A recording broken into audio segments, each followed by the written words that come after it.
All right, welcome to the first ever time that we're talking about a movie in full here. It's of course William from Film Snob Reviews. I'm here with our brand new. Tell everybody who you are.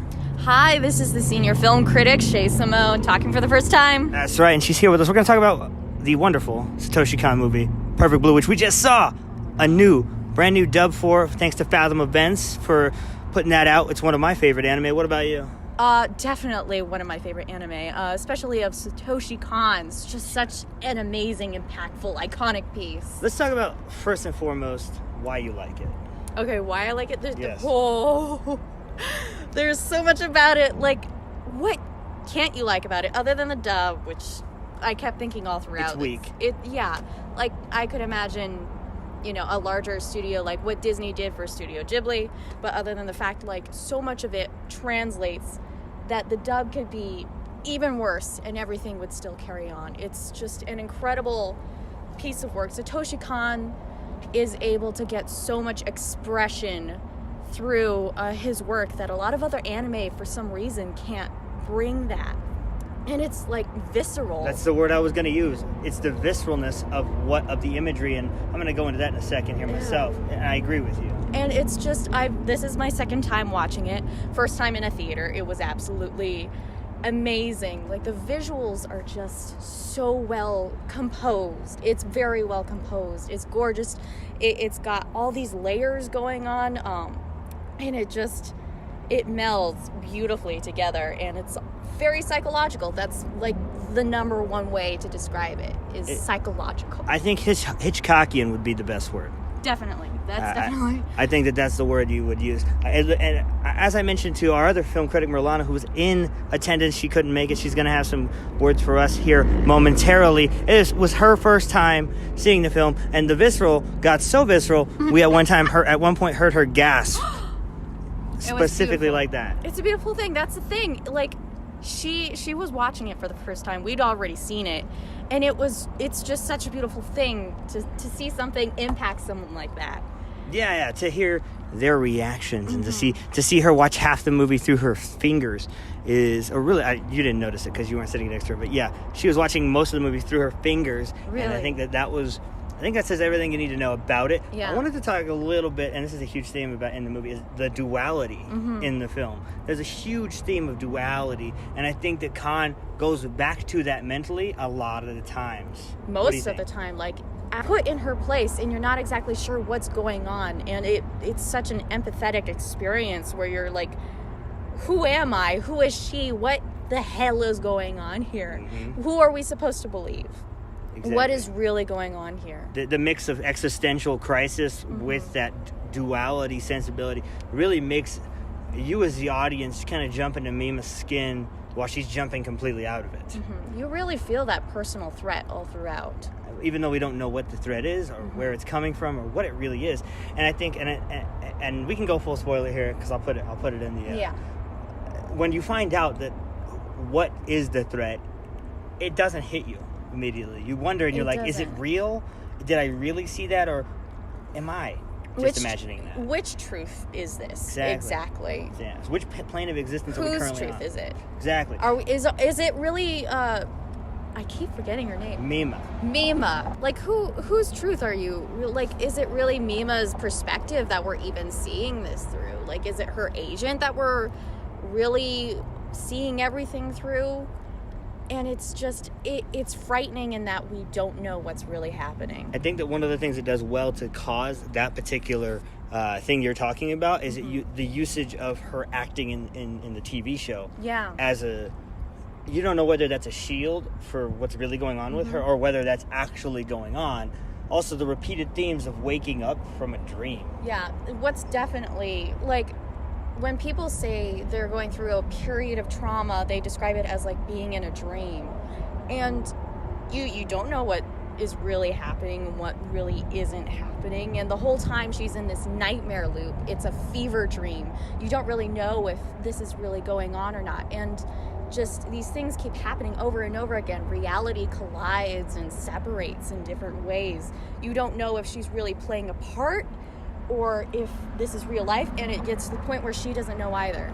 What I think is, now that we've talked about the philosophical angles here, one of the things that always makes me laugh is when she's dealing with the other Mima, and it starts bouncing around. It reminds me of, you remember like in the Pepe Le Pew cartoon, where Pepe Le Pew would chase after the cat, and the cat would be just frantically running, and then Pepe would just be hopping along.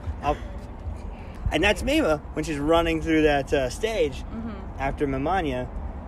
By the way, Ammonia is me, basically. If you want to know what I look like, bam, right there. That's what I look like. Just like half horse, half fish, the little human sprinkles. It's like if there. BoJack Horseman had sexual relations with Gerard Way from My Chemical Romance. Yeah, basically. Yeah, pretty much what I look like there. That's accurate, 100%. Everybody will tell you that.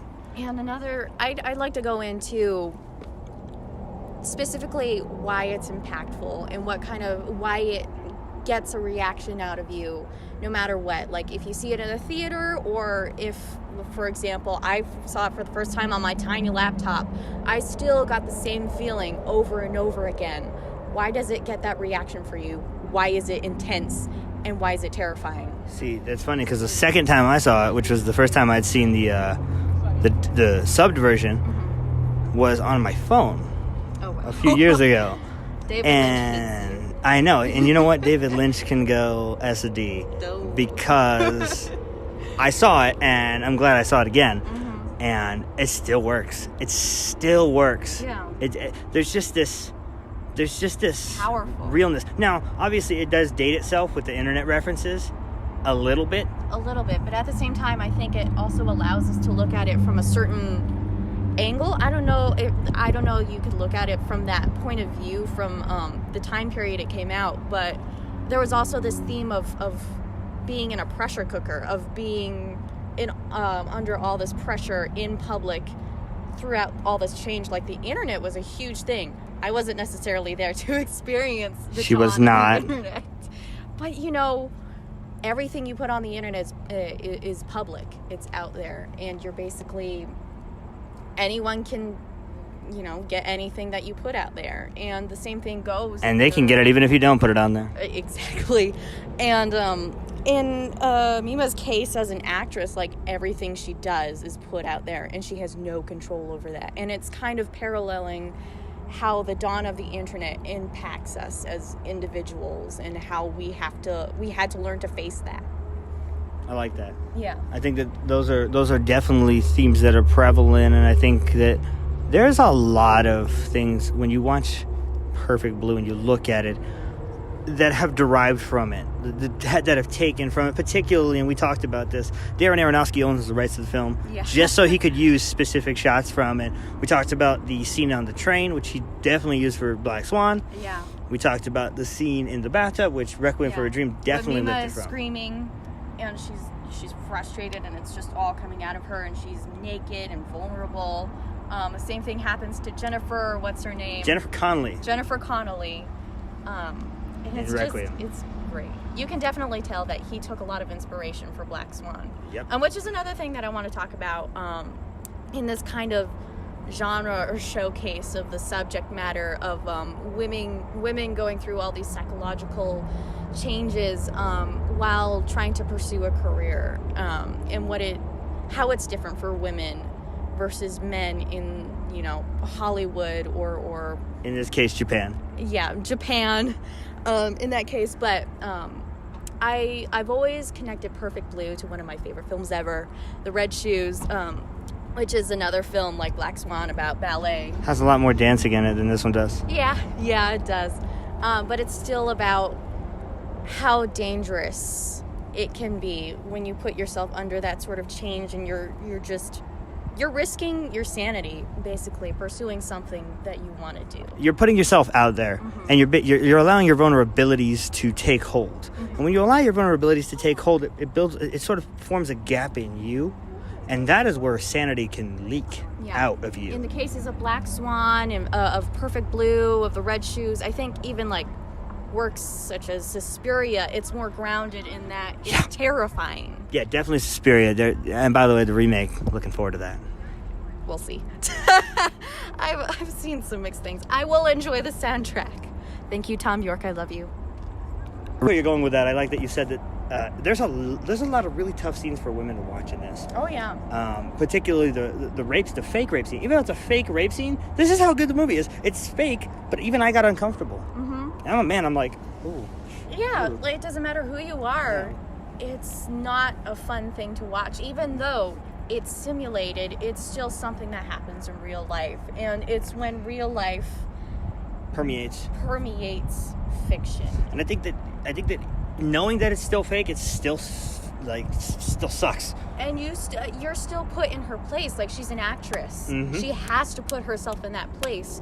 And when you're put there alongside her, you start to believe it. You start to feel it. You can see the tears falling out of her eyes, and you're like, oh my God, she's really going through this thing. And when we find out she doesn't want to do it, really, I think that's the heartbreaker. I don't think you really find out. You just know. Because who really wants to put themselves through that? Well, she actually said that, though. When she was crying on her bed, she's like, I didn't want to do it, but I didn't want to let them down. She said it because she just got overwhelmed, and finally she had to break down and just let that all out. That was within her all along. I think, and that's what I'm saying. I think that her true feelings on that came out through her frustration, that she didn't want to do this, but she knew if she didn't, it was going to adversely affect her. And I think that's something that affects... She would be called a coward. Exactly. And that's the or she hypocrisy, would keep being put in the box. That's the contradiction of being an actress, of being a woman trying to pursue something as difficult and as public as being an actress is. You're damned if you do, you're damned if you don't. But she's coming from that pop idol thing, and that's the thing. She wanted to come out of that box, and she felt like this was her only way to come out of that, and doing the nudie shoot were her only way to get out of the box.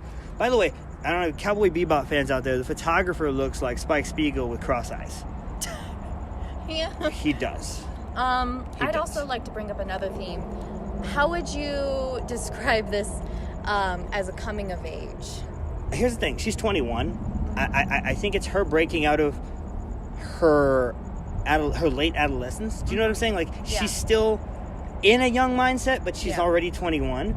It's her breaking out of the shelter of what that J-pop group she was in, by the way, called Sham. Breaking out of that Sham, which is quite apropos of a name for that group. It's her breaking out of that and becoming an adult on her own, and the fear manifests itself. Yeah, she's dealing with so many things. She's dealing with becoming an actress, all these threats that are just happening all of a sudden. Like, and a lot of them are real. Like, shit is really going down. She's getting threats. She's dealing with all these different changes, and like Disney Channel stars even go through it. It's a Miley Cyrus case. Yeah, exactly. Miley Cyrus, Lindsay Lohan, Demi Lovato, Amanda Bynes. I think that's Nickelodeon, but we'll let it slide. Yeah, it's all the same. Sure. Yeah, they grow up under the spotlight, and they're supposed to keep this image of innocence and of cutesiness.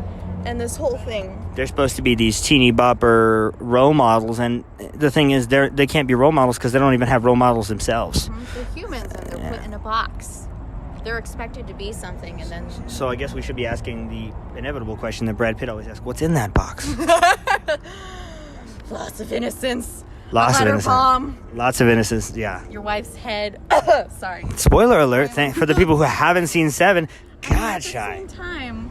Like, Seven is like The Shining, and like it's hard to get away from spoilers. It really is. It came out like 97. So if you haven't seen the movie yet, what the hell's wrong with you? I mean, your Studio Ghiblis, they look beautiful, and they tell really fun stories.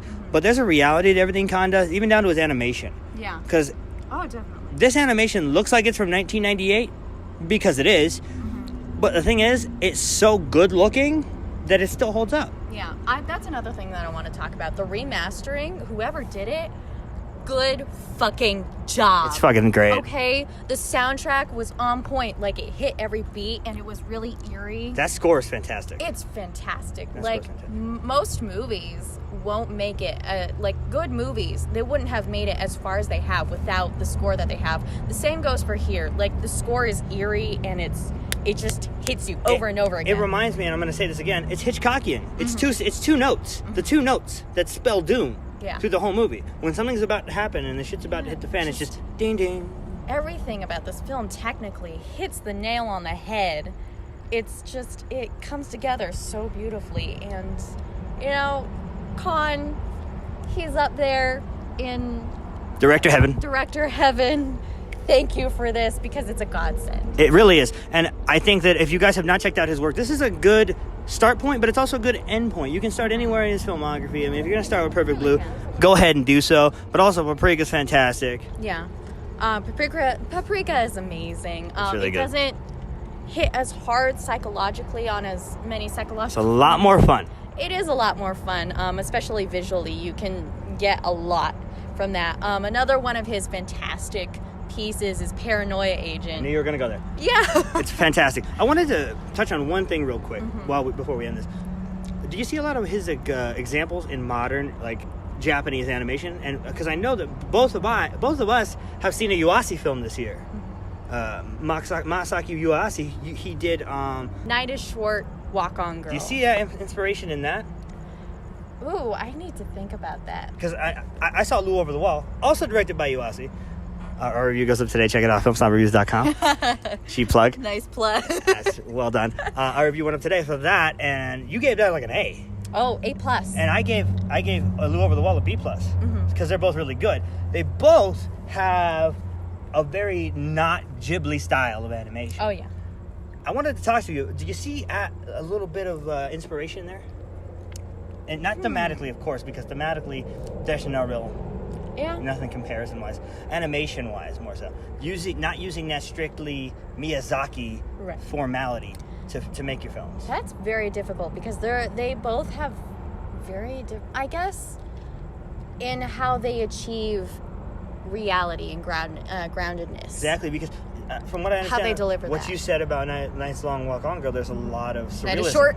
Whatever, there's a lot of surrealism, right?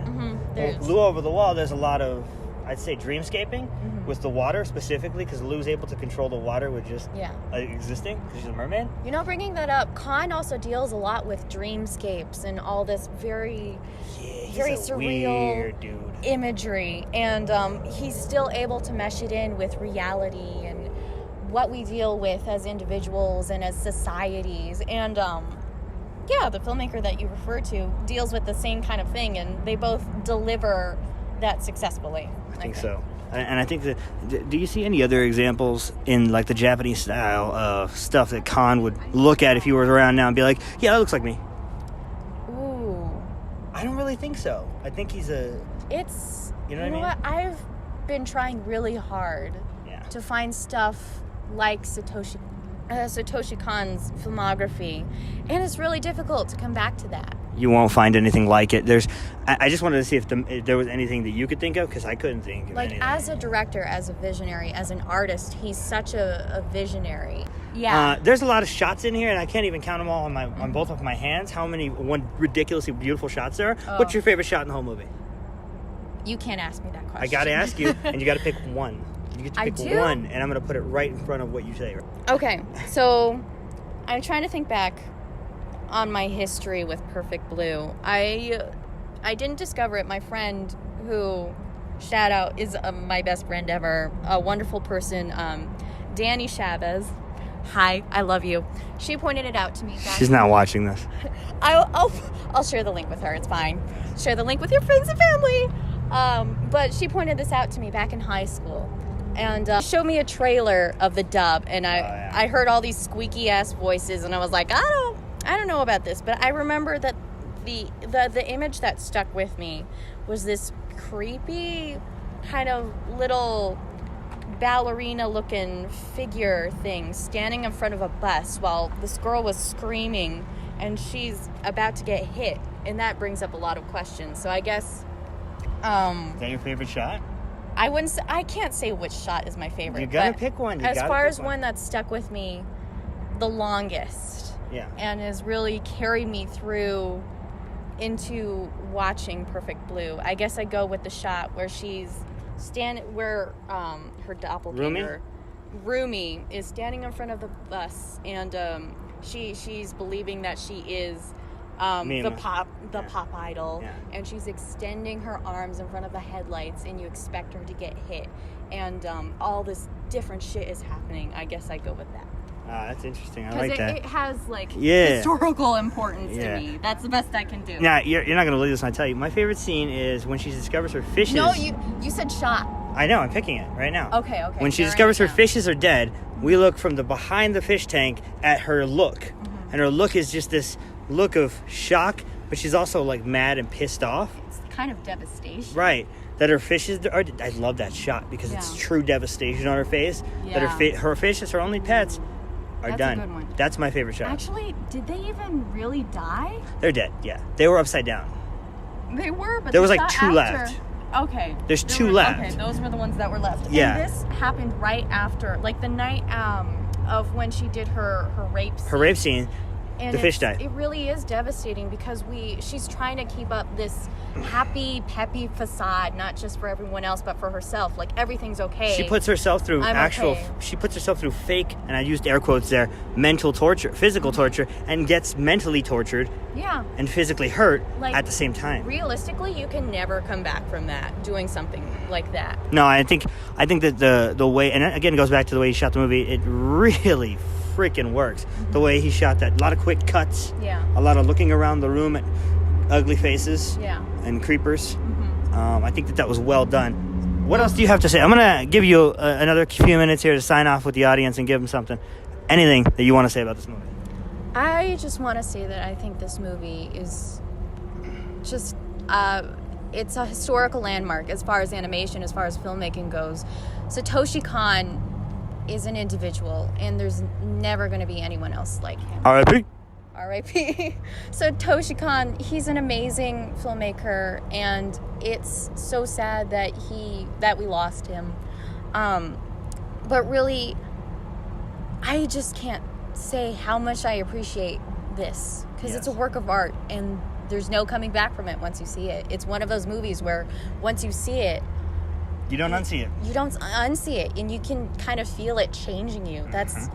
And I hate to hype up movies. I really do. I'll leave you with this. If you guys have not had a chance to see this wonderful Satoshi Kon film, if you didn't get to see the Fathom of Ends remaster, which was so freaking beautifully done for a movie that's 20 years old. Especially to see it in theaters. It just feels like a beautiful tribute to all this beauty. It's film, I think, is for anybody and everybody. If you can handle the subject matter, or you think you can. And the utter violence. Yeah, it's very graphic. It's very intense. Looking at you, Merlana. But it's very impactful, and it's important. It's so important. You don't have to be an anime fan to love it. You don't have to be a mystery suspense lover to love it. It's everything. Yes, it's for fans of Hitchcock. It is for fans of anime. It's for fans of good movies, basically. Exactly. If you like good movies, you will like Satoshi Kon's Perfect Blue. Check it out. I'm going to leave you guys with this. Check out our website. It's www.filmsnobreviews.com. I'm the editor-in-chief, William. And, of course, I'm here with my senior film critic, Shai. Thank you guys so much. Check me out. And we look forward to our coverage next week of both Fantastic Fest as well as next month at the San Diego Film Festival. If you live in San Diego, come on by and check it out at Horton Plaza. I'll be there. I'll shake your hand. I'll take a picture with you. I'll be the handsome guy with the red beanie on. Come and check me out. We'll hang out. You'll buy me lunch because I'm not paying for it. Come and check us out. In the meantime, peace.